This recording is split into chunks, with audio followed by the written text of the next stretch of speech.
Live from Washington, D.C., this is Balance of Power with Joe Mathieu. President Trump rebuilds the tariff wall. Welcome to the Friday edition as the Trump administration adds new duties to imports from major trading partners, including the EU, just as tariffs implemented after the Supreme Court ruling expire. We're going to get the latest when we bring you to the White House and talk to Bloomberg's Jeff Mason with commentary this hour from Chrystia Freeland and analysis from our political panel. The U.S. striking Iran for a 13th straight night as the latest ceasefire proposal is rejected by Tehran. We'll talk strategy with Tom Karako, who runs the Missile Defense Project at CSIS. And later, our conversation with Ireland's ambassador to the U.S., Geraldine Byrne. Nason is with us in studio, all after a look at Wall Street. Let's get to the Friday trade now with Charlie Pellet in New York. That NASDAQ looking a little wobbly here, Charlie. Exactly. Last update, Joe, we told you NASDAQ was higher, but right now it is moving lower, down by about 0.1%. Bottom line here, we have some familiar themes. Oil certainly moving markets today. Price of oil is declining. Chip stocks also declining today. And Intel, after that blowout report last night, Intel shares now trading lower by 4%. But right to the equity numbers with the S&P 500 index holding on to a gain now of 30 points. We're off session highs, up by about 0.4%. Dow Industrials up 277 on the Dow. That is a gain of 0.5%. Right now, 51,989 on the Dow Jones Industrial Average. NASDAQ, though, down under 0.1%. The NASDAQ 100 index down 0.4%. And again, Intel after earnings down now by 4.1%. The SOX, the Philadelphia Stock Exchange Semiconductor Index trading lower by 2.8%. The VIX just below 18, and the 10-year at 4.66%. The 2-year 4.31%. The 30-year 5.15%. Spot gold at $4,067 the ounce, up 0.5%. West Texas Intermediate crude 88.24 a barrel, down 4.3%. Brent crude 95.82 now, down 4.8%. This time yesterday we were talking about Brent trading above $100. Again, chip makers trading lower. I mentioned the SOX down now by about 2.9% among some of those other tech names. Chip names, we've got NVIDIA, little changed, up 0.6%. Micron, though, hard hit, down 5.3% now. Shares of Broadcom lower by 2%. Recapping, stocks are trading mixed. S&P up 27, up by 0.4%. West Texas Intermediate crude down by 4.3%. At Joe Mathieu is a Bloomberg Business Flash. Charlie, thank you so much. Lower oil prices going a long way to give stock traders some relief, even after Iran and the U.S. Continued for a 13th straight night. American airstrikes shortly after Iran reportedly rejected a ceasefire proposal that had been delivered to Washington by Iraq's prime minister. This could be a very interesting and informative weekend in the future of this conflict, and it's where we start with Bloomberg White House correspondent Jeff Mason, who is on the North Lawn right now. Jeff, will there be a 14th straight night? You know, if past this prologue, there probably will be, Joe. I don't have any specific intel on that, but the president has shown, certainly over the last 2 weeks, that he wants to increase attacks and to continue these attacks that started a little over 2 weeks ago when, or roughly 2 weeks ago, I should say, when the ceasefire collapsed and the memo of understanding was essentially thrown in the trash.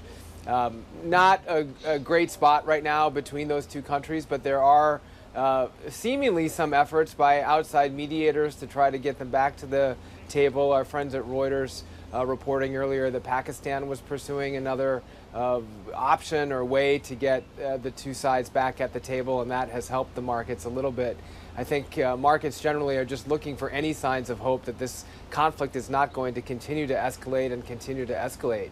Obviously, you then also have sort of the opposite type of reporting from Axios suggesting that the president is looking at even a bigger attack or a bigger use of military force against Iran. So we're going to ask him about that this afternoon. He's holding an event in the Oval Office, and I'm expecting to be there, and we'll try to get a couple questions in. I'll be deeply curious to hear what he said, Jeff. Indeed, bigger than ever before was the quote to Axios. I'm close to making a decision. We're all set for it. Listen to the way the president framed the war with Iran when he was speaking yesterday. We're doing very well against the Islamic Republic of Iran. We're doing extremely well. They would like to do something, but I say they're not ready yet. We want to get it over with, and we want to do it right. We have to do what we came to do, and that's we can't let these people, they're very violent people, we can't let them have what they want. At every turn, we're doing extremely well. Jeff, you've heard him say it. He has even said it directly to you. He's also claimed victory more than 24 times over the course of 5 months. Do we actually know what the president thinks about the state of this war? You know, I appreciate that you use that 24 figure, Joe, because it's emblematic of the mixed messages that he has given about this war, really from the very beginning and throughout. And it also, I think, you asked me what he's thinking. I think that it is that's also sort of a window into what he's thinking, because this is a president who wants victory on all sides. He wants to be able to say that he was a historic president who took on a challenge with Iran that other presidents had not, and he says that repeatedly. But he also has voiced fears of becoming a president who presides over an economic downfall like the Great Depression. He doesn't want that, and that was one of the things that he cited when he ended, or said he was ending the war a few weeks ago. So it's a lot, and it's a lot to decipher, and it's a lot of back and forth and contradiction. There are also lots of different opinions about it within his own party. There are people on the right who would like to see President Trump and this administration really continue this war against Iran and do even more to ensure that Tehran is unable to get a nuclear weapon. Whereas there are others who I think are also concerned about the Republican prospects in the midterm election if gasoline prices continue to go up and if this conflict continues.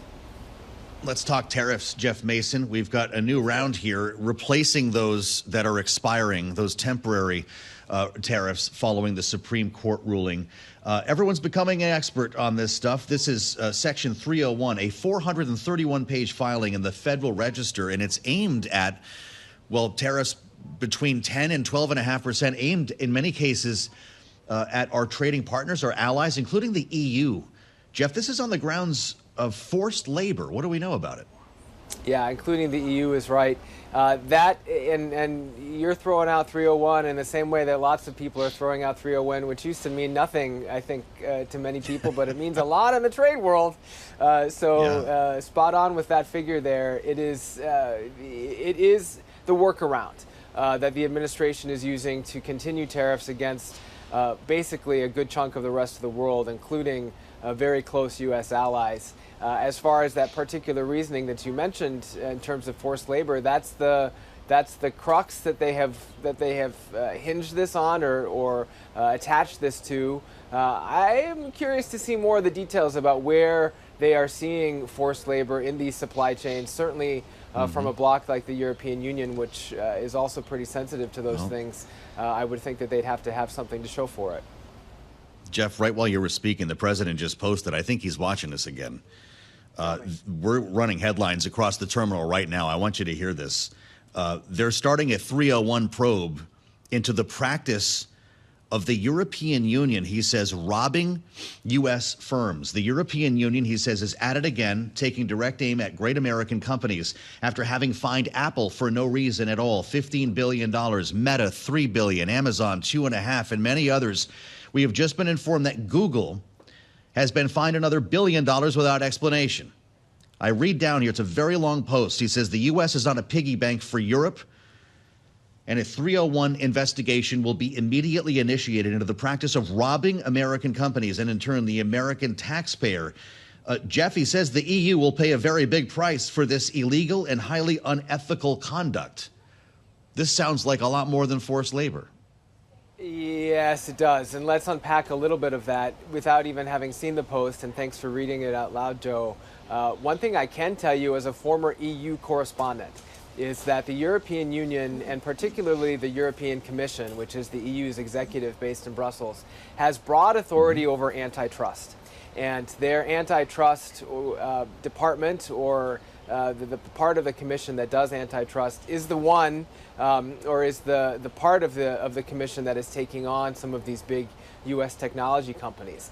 That is not the same as trading practice. It's an antitrust practice, if I'm understanding correctly what the president is complaining about. So that would raise questions for me as a reporter about what kind of legal maneuvers or legal challenges that the EU might now take, not even with regard to retaliation, but with regard to fighting this measure in an international court of some kind. I don't know the answer to that, but just throwing that out there. But broadly, back to our discussion about what the president is thinking, the president doesn't see that differentiation. He sees it as Europe taking or attacking U.S. companies and taking money away. And so he's using the only thing that he often uses as a tool to prevent that, and that is these tariffs. I guess we'll have to see what the level will be, Jeff. He says the penalties will be entirely reversed, and we anticipate a substantial tariff to be placed on them at the earliest possible moment. I'm really glad we were with Jeff Mason when this story broke, Jeff. Thank you so much. With your institutional knowledge here on the EU, a fascinating story. He's our White House correspondent, live, of course, on the North Lawn. And we want to assemble our panel for their take on this breaking story. We'll get to what's happening with Iran, but the tariffs are leading the day here. It was already a major story with the implementation of these 301 tariffs for some 60 economies that the White House says has forced labor in their supply chains. Bloomberg Politics contributor Jeanne Zaino is with us, our Democratic analyst and democracy visiting fellow at Harvard Kennedy School's Ash Center. And we're joined as well by Katie Frost, a Republican strategist, political director at the American Principles Project. Katie, this is an interesting moment. After the White House struck down the tariffs, the president has managed to rebuild a good chunk of what people call his tariff wall. And it looks like there's more coming based on what he's writing about the European Union. Does this make you nervous in a world where we're already seeing an economy, where we're already seeing rising prices because of the war in Iran? You know, I've long held that tariffs are something that should be a tool and used in negotiations. And President Trump, of course, we know he loves to negotiate. But for far too long, we had countries that would have a tariff in place, and we did not at least have a mirror tariff of that. So that's something I've long been an advocate for. But we'll have to see how these different countries want to negotiate and finalize these deals. And as we saw previously, there were several times when the president would talk about a tariff, and all of a sudden people wanted to get to the table and have a conversation. So I will wait to judge until we see the final product. But if we're talking about something like forced labor, I think that's something we should all be able to agree on. There's a reason we haven't allowed certain imports from regions like where the Uyghur concentration camps are in China. If there is forced labor and slave labor being used in the production of those products have no place being in the United States.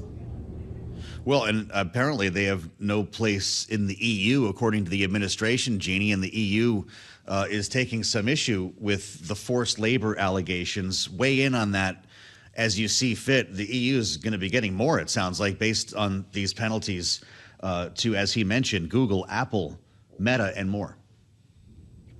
Yeah, I mean, to impose these tariffs, which are not anything but taxes on the American public, the president using 301 has to show that these 59 countries plus the 27 EU nations are engaged in forced labor, at least they are in their supply chain. And that is something that, as far as we can tell, we have not seen the evidence of. So whether or not the administration can produce that is critical. On the heels of that, just hours after imposing these, the president takes to Truth Social with those posts you were reading to Jeff Mason. And he says, oh, by the way, this might not be anything to do with forced labor, apparently. This has to do with antitrust. I don't like how you are treating our big tech companies, Google and the rest. Well, this is a big question for the administration. Which is it? And you've got people in Congress, you've got senators, you've got people like Linda Sanchez, you've got people like Ron Wyden who are saying we need to pull this power back from the president because he is misusing it. I will tell you one consistent theme in every report we've heard today, even before the president posted about the antitrust, is this has nothing to do with forced labor. This is a workaround for the president because his ability to impose his favorite tool, tariffs, was stripped by the Supreme Court. And the minute, literally last night, when those last set were pulled back, he then imposed these using forced labor as an excuse. So the big question here is, can he and the administration show evidence of forced labor? And what is he talking about the antitrust? If that is coming into play here, 301 isn't going to give him the tool he needs to be able to do this legally. Well, and you know that there are going to be court challenges coming here. What do you make of this post, Katie, that the president just made, upping the ante when it comes to the fines that he says are for no reason at all against some of our biggest tech companies, Meta, Amazon, Google, and others? Isolated in this note, he says the United States of America is not a piggyback for Europe. Do you think we are? Well, it certainly seems like they expect us to bail them out whenever something is happening over there. And, there was the old joke that everybody talks about America. We are the back-to-back World War champions. But look, at the end of the day, that anyone who represents those companies is going to make sure that they're advocating for their best interests, which we should. But we also need to have someone who's advocating for the best interests of the American people. And that's supposed to be the President of the United States. And if Europe is doing anything that impacts negatively our economy, there needs to be something done about that. And I agree with Jane. We don't know what the final version of this is going to be, and there will be a lot of court cases about this. If there's one thing we have more of in the DC than lobbyists, it's lawyers. So they're going to be suing over these regulations. But we have to see what the final product will be. No one really has an answer right now. Let's turn to Iran if we can. Jeanne, we haven't heard from you yet today on this, with the president taking to Truth Social as well to talk about China's promise and Russia's promise to not provide weapons to Iran. We had a 13th straight night of bombing last evening, and we're going to be talking more with the missile expert at CSIS coming up here about strategy. But are you concerned that we are on the verge of all-out war once again? Well, I am, based, in part on the president's comments. And the fact is, it's becoming increasingly tough to take what he says to take him at his word on any of this. At the same time, he is telling the American public in Georgia that apparently Iran wants desperately to negotiate, but he's not ready.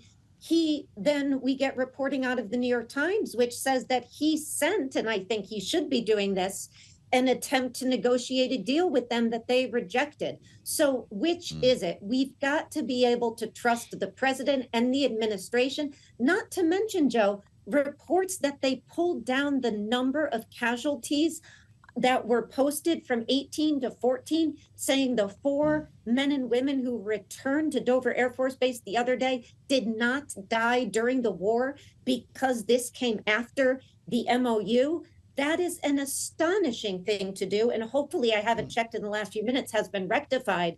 But this is an administration that is saying things that don't match with the reality of what we're hearing. And we need to be able to trust them on things as basic as, are you attempting to negotiate? How much has this war cost? How many casualties and wounded have we had? How much more money do you need? And increasingly, that's becoming difficult. All right. We've had a great panel, and I want to thank both of you, Jeanne, Zaino, and Katie Frost, for sharing your insights on another breaking news day here in Washington. We're going to have much more on the war with Iran when we talk to an expert coming up. Tom Karako runs the Missile Defense Project at the Center for Strategic and International Studies. An insider's view next, only on Bloomberg. It's 1:21 on Wall Street. We do check markets all day long here at Bloomberg. Price hikes at Qualcomm, the biggest maker of smartphone processors, is planning to increase prices by a percentage in the double digits. It's a move that is likely to ripple through much of the tech industry. Now, this is according to a document that has been seen by Bloomberg News. Qualcomm says these price hikes will take effect for products shipped after September 1st. Qualcomm, by the way, will be reporting earnings next Wednesday. Right now, shares of Qualcomm, they are trading lower. Qualcomm shares down now by 1.7%.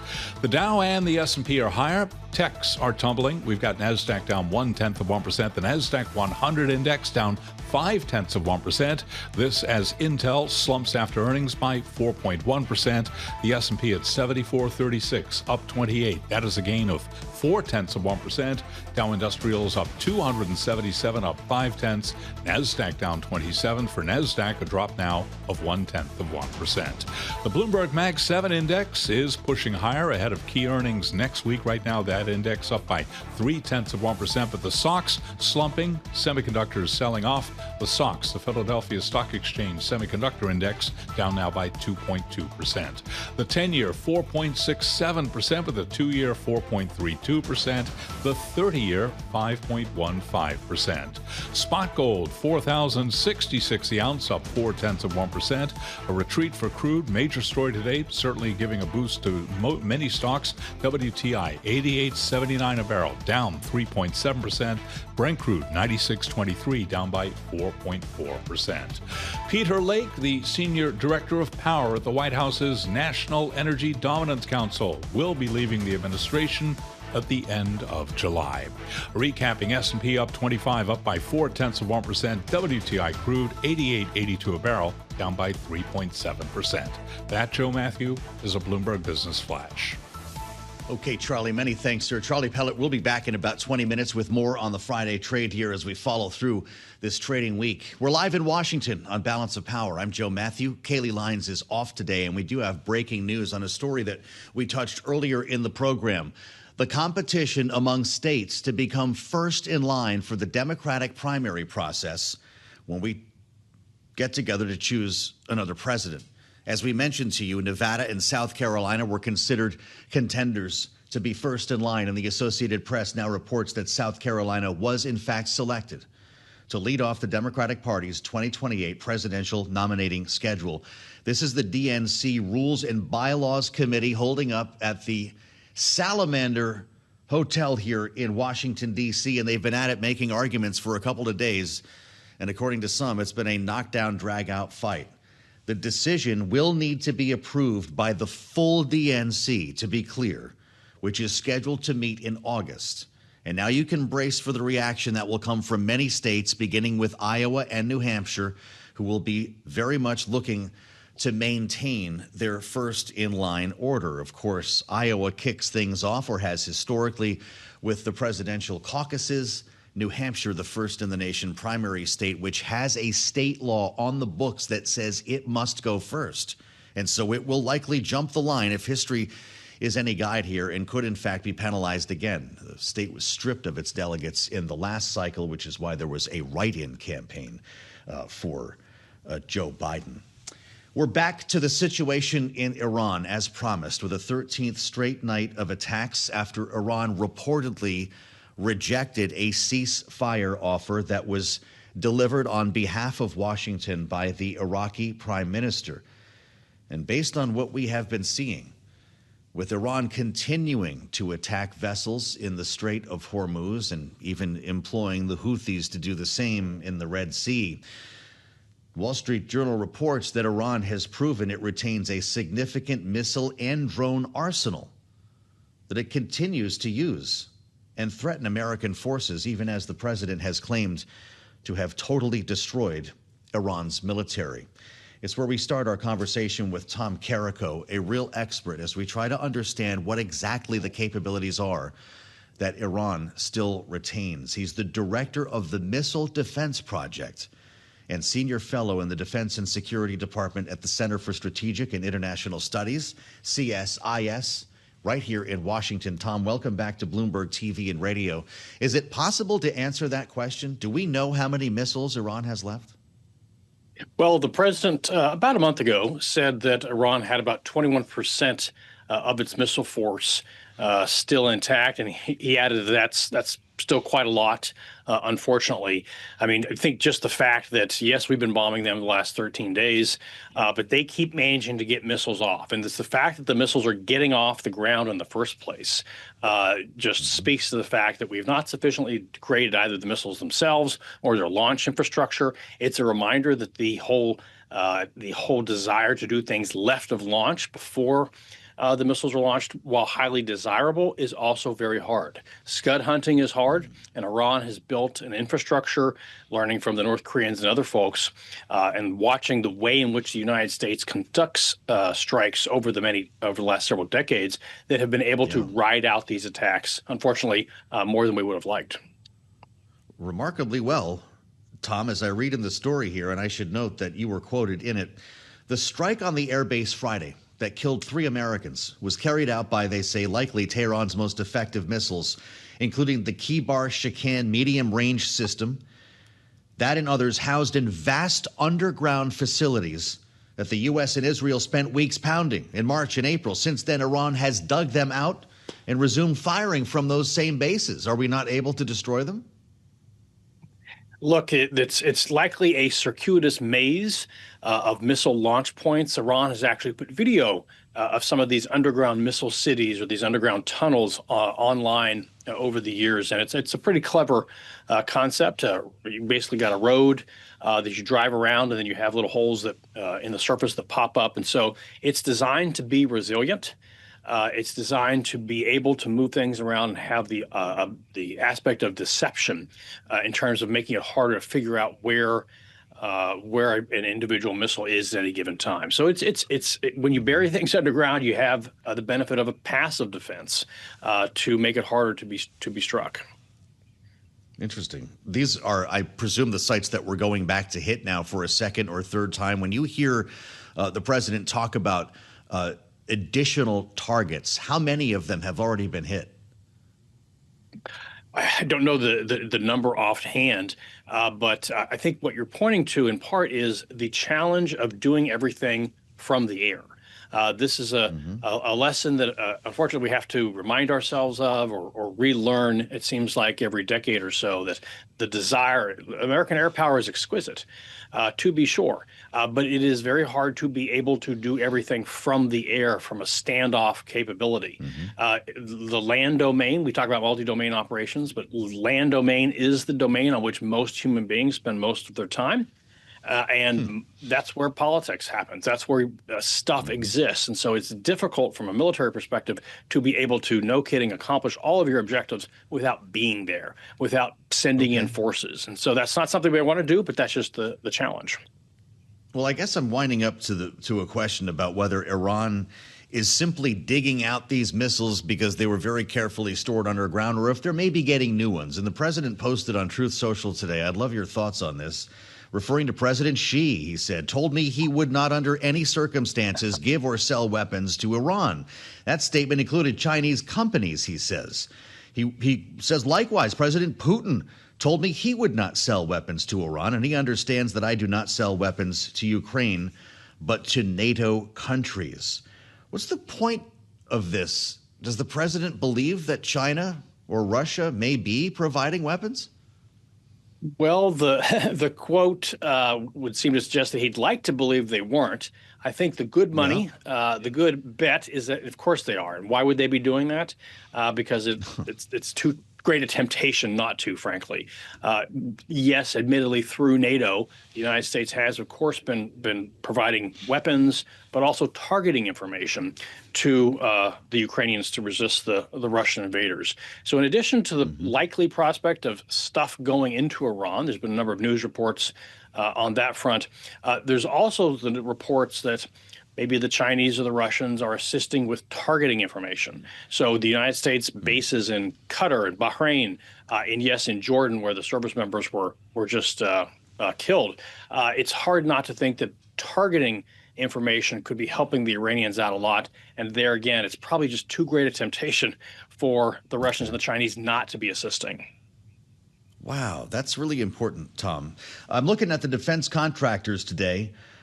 They're reaching higher again after a big rally yesterday in RTX. Lockheed, they had earnings reports, and it brings us to the question right now. There you see it on your screen. RTX is up another 2%. Lockheed is up even more than that. The question about our own stockpiles, Tom, these are the two companies, among others, that stand to benefit from a massive purchase of missiles, interceptors, and other munitions that we have spent in the war in Iran and, of course, in providing weapons support to Ukraine. How badly does the Pentagon need the money it's asking for right now? There's a supplemental budget request that's on the table in Congress. It just passed the House. Pentagon officials, Pete Hegseth testifying earlier in the week, say they're already moving training schedules around, moving money around because they need the cash. What do we need to buy? What's our state of munitions in our stockpiles? Yeah, so the bad news is that it is not a very good situation at all. We have, I would say, figured out a good plan that was begun last May of 2025 to begin what was called a munitions ramp, to build up about a dozen change prioritized munitions. The two companies that you cited there are the primary providers of those offensive and defensive missiles. That was a good plan.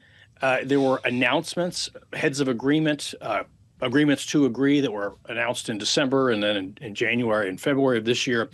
But the bad news, that's all good. The bad news is they haven't been contracted, or almost nothing has been contracted to do that.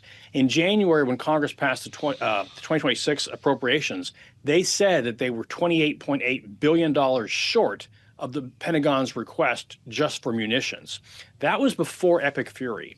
Things have gotten a lot worse. Now, the supplemental bill that you referenced there, assuming it can get through Congress, would basically finish up that earlier shortfall, but it doesn't even get after the munitions shortfall from Epic Fury. And yes, the numbers of offensive and defensive missiles that have been expended in this conflict is frankly shocking. And it is something that, as I've written, is frankly degrading our deterrence and defense abilities in the Pacific, for instance. We've only got a minute left, Tom. You said Pacific. Could we wage war against China right now while we're doing this with Iran? The United States could, but it would be much harder. And the other thing is, what I really worry about is that we are essentially tempting China to do something because we are, from a military posture, moving stuff out of the Pacific. It just makes it that much more tempting for them to pick a fight with the Philippines or with Taiwan or whomever.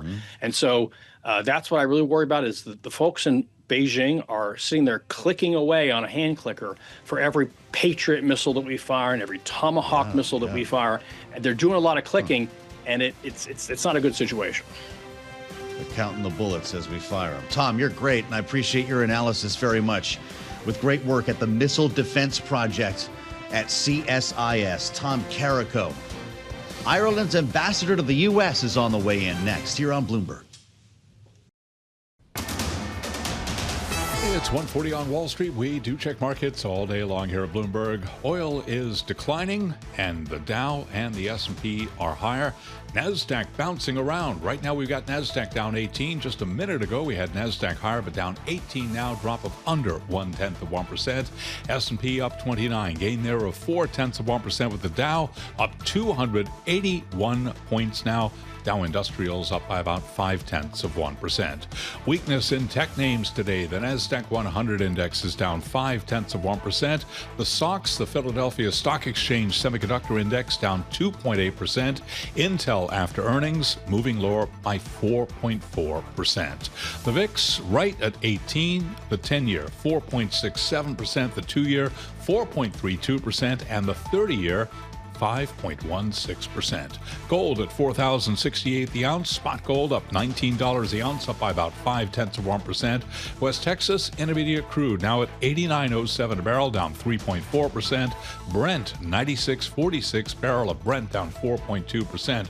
Brent is retreating from $100 a barrel as traders assess signs that oil is still managing to get through Middle East trade routes despite the recent escalation in hostilities. Among oil majors, ExxonMobil down 0.2%. Chevron up 0.1%. ConocoPhillips down 0.1%. Bottom line there, the oil stocks are trading little changed. Recapping, S&P 500 index up 27, higher by about 0.4%. For on-demand news 24 hours a day, subscribe to Bloomberg News Now wherever you get your podcasts. I'm Charlie Pellet. Joe Mathieu, that is a Bloomberg Business Flash. Charlie, thank you so much. He'll be back at the top of the hour with more on Wall Street, 2 p.m. Eastern Time, as we kick off Bloomberg Business Week daily, just like we do each day here. That would fulfill the name on Bloomberg TV and radio. I'm Joe Mathieu in Washington. Thanks for spending some time with us. as we talk tariffs today. There's actually a lot of tariff news, which can make things a bit confusing. The White House today implementing, as expected, a new round of tariffs on our trading partners to replace those that were put in place temporarily following the Supreme Court ruling. It's 10 to 12.5% applied to 60 different economies and the justification of forced labor. This is Section 301, replacing Section 122. Now, that's separate from what the president is threatening to drop on Canada, the most recent round, a fresh 50% tariff on some Canadian goods, milk, hockey equipment, beer and plywood, as opposed to those, in some cases, including energy, that are covered by the USMCA, over what the United States or the Trump administration says was unfair treatment of American alcohol, cars, and dairy. Now, to that end, there was supposed to be a dedication ceremony today for a new bridge, the Gordie Howe Bridge, connecting the U.S. and Canada right there in Detroit. President, writing on Truth Social, Canada disinvited the United States of America to the opening of the Gordie Howe Bridge, which is fine, he says, considering they are paying substantial tariffs to the United States. But the original deal on the bridge, terribly negotiated by a previous administration, he says, no longer stands. We changed the terms of the deal so that the U.S. now gets 50% of the profit. Thank you for your attention to this matter. Indeed, the United States will hold its own dedication ceremony, it seems, on this side of the bridge. This was the foundation of David Weston's conversation with Chrystia Freeland that you will see and hear on this week's edition of Bloomberg Wall Street Week. Of course, the former Canadian finance minister, now Bloomberg contributor, weighing in on Canada tariffs. Listen. The official rationale is in reaction to Canadian treatment of U.S. alcohol, U.S. dairy, and U.S. cars and car parts. But we have to be careful about believing the official rationale, because just before the proclamation came out, the complaint was that Canada needed to be punished for the Canadian wildfires, which is a hard thing to figure out how Canada should stop them. And I think we really have to recognize that this is happening against a backdrop of what is turning out to be a very contentious renegotiation of the USMCA, formerly known as NAFTA, trade agreement governing the U.S., Canadian, and Mexican trade relationship. How big a deal is that in terms of the amount of trade between the United States and Canada? People have calculated that it's about $20 billion worth of goods. That's not, a killing blow for the Canadian economy, but it is significant in and of itself. And I think the other thing, what is really important about this, is it shows that this is going to be a truly contentious negotiation. It shows that Donald Trump wants to punish Canada, and Canada now has to decide how to respond. Do we think it's punish Canada or use some leverage on Canada? As I understand it by reports, the United States is farther along with Mexico in negotiating on the USMCA than it is with Canada. I'm not sure Canada's engaged that much. Is it possible this is just a way to get Canada to the table? I actually, David, agree with you about most things, but I don't think that's a fair interpretation at all. Canada has been ready, willing, and able to negotiate any place, any time. The U.S. did not have to impose tariffs to get Canada to negotiate. Canada wants to talk. Canada wants a deal.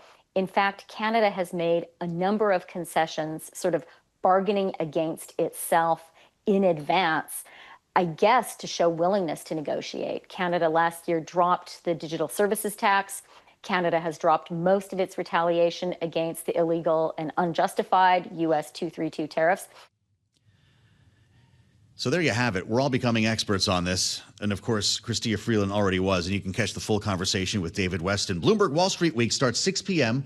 Wall Street time, as we say here on Bloomberg TV and radio. Extending our conversation now on tariffs, geopolitics, and diplomacy with a very special guest here in our Washington bureau today. And it's Ireland's ambassador to the United States, Geraldine Byrne Nason, with us in studio. What a treat. It's great to see you, Madam Ambassador. Welcome to Bloomberg. Thank you, Joe. Great to be with you. Can I say right on the air, you throw the best parties in Washington, D.C. Not that I would be at any of them, but your residence and your embassy are very important venues for diplomacy and the application of soft power. Before I get to tariffs here, does Irish diplomacy work with the Trump administration? I'd like to say Irish diplomacy works with any administration anywhere. We have been very lucky here in the United States over a very long time, 100 years of independence, to have good relationships across the aisle. And we work in good faith and sincerity with every occupant of the White House. Well, I tell you, I want our audience to know a little bit about you, because we talk to ambassadors, but then there are career diplomats who are experts in statecraft, and you're one of them. You served as Ireland's ambassador to France and Monaco. Had to be the best job you ever had, but you can tell me about that later. You were appointed to Ireland's permanent representative to the UN, which we're going to ask you about. You secured a seat for Ireland on the UN Security Council, which was a huge deal for your country and for the UN. You spoke at the DNC in 2024, a speech that we all remember. And for one that's close to my heart, I just saw this on your wiki. You marched with Richie Neal at Holyoke Mass in the St. Patrick's Day Parade? No one knows where Holyoke is, Ambassador. It's the center of the world on St. Patrick's Day, that's for sure. I've never seen the St. Patrick's Day Parade quite like it. Six deep on the deck chairs cheering on the Irish in Holyoke, Massachusetts. Pretty remarkable. I'm sure the chairman, now ranking member, loved that.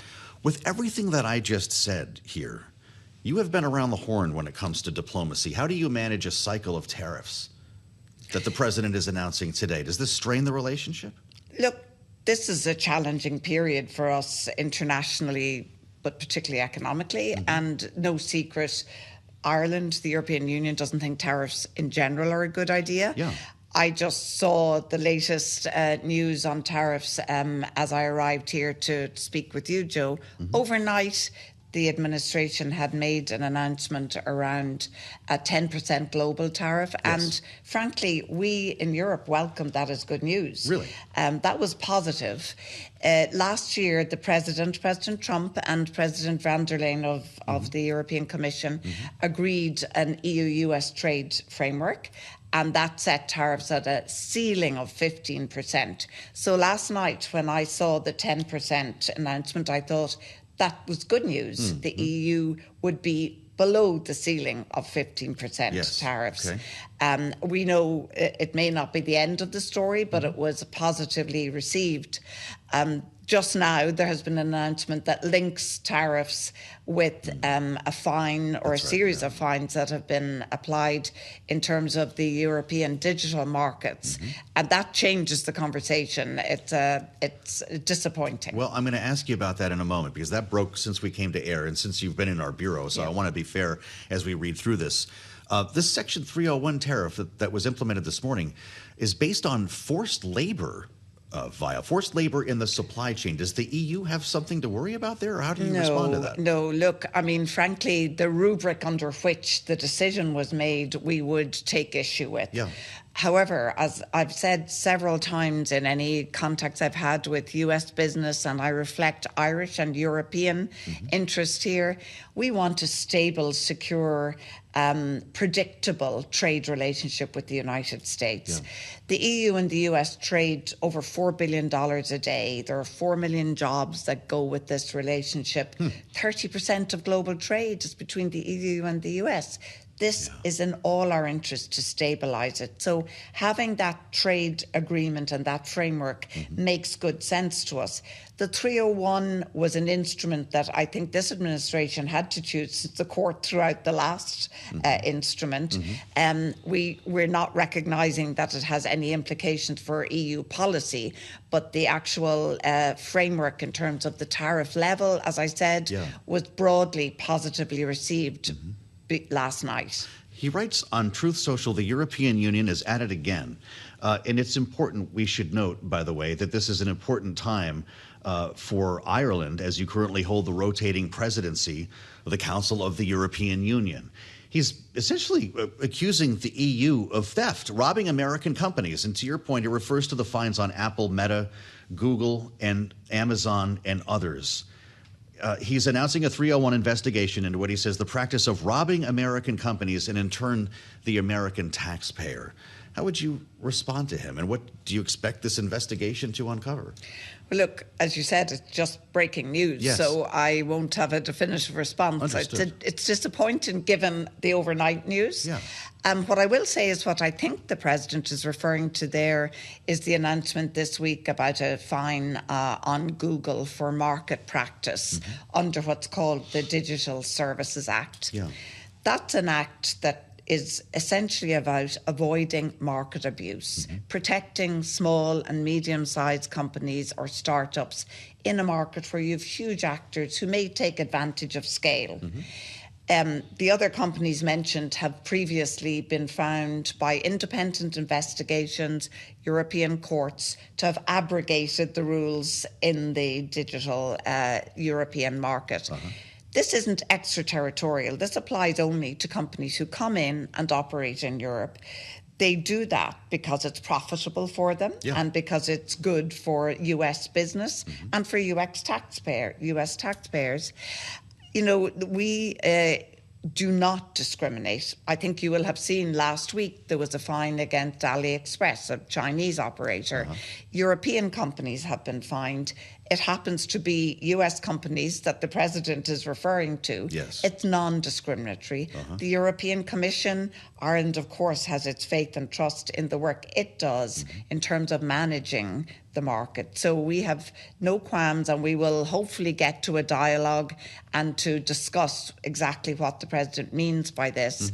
The European Commissioner for Trade, Mariusz Sefcovic, works very closely with USTR Jemison Greer, and I'm sure there will be conversations very quickly today about that. Yeah, wow, really interesting. I can't imagine you ever thought you'd have to be an expert on the on the tariff regime, but here we are.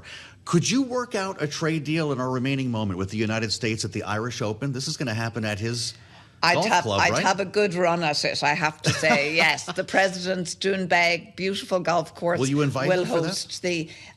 The president has been invited to Ireland every year by the Taoiseach, and so we think he may well want to be on his own golf course. We have no confirmation yet. I look forward to being in Ireland around the same time as it happens. Great, okay. Great players like Rory McIlroy, Shane Lowry are going to be on the course. You don't think he can resist being there for that? He's going to have to. It's probably irresistible, but we have to see. We have to see. Madam Ambassador, it means a lot for us to have you. I know you spent some time in our newsroom beforehand, and it's great to have you here in studio with us on Bloomberg TV and radio. I thank you so much. Geraldine, Byrne, Nason, if you're in Washington politics, this is one of the folks you turn to at times like these for insights and analysis and soft power, as I mentioned. Ambassador, thank you for being a part of our conversation. I'm Joe Mathieu in Washington. I'll meet you on the late edition of Balance of Power at 5 p.m. right here on Bloomberg TV and radio.